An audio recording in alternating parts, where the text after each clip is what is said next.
त्यांचे लाडले नेता माननीय नानाभाऊ पटोले यांचं आगमन झालेलं आहे।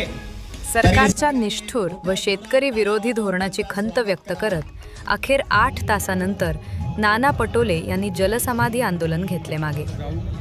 भंडाराच्या वैनगंगा नदीत करण्यात आलेल्या जलसमाधी आंदोलनात काँग्रेस माजी प्रदेशाध्यक्ष नाना पटोले यांनी 3 तास मंचावर व त्यानंतर तब्बल 5 तास नदीपात्रातील पाण्यात कार्यकर्ते व नागरिकांसह उभे राहून आंदोलन केले।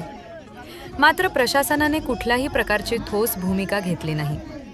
जिल्हाधिकाऱ्यांनी समजूत काढण्यासाठी आंदोलनस्थळी भेट दिली, मात्र चर्चा विफल ठरली।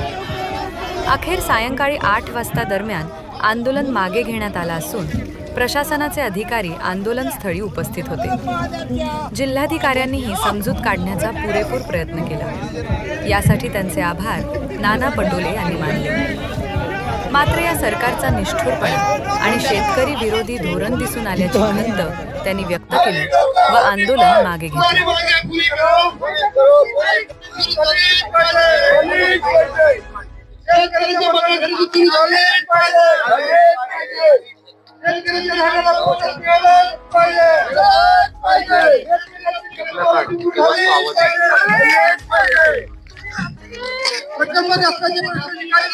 आपल्या परिसरातील अशाच ताज्या व महत्त्वाच्या बातम्यांचा आढावा घेत राहण्याकरिता लोकराज्यचा YouTube चॅनलला आता सबस्क्राईब करा।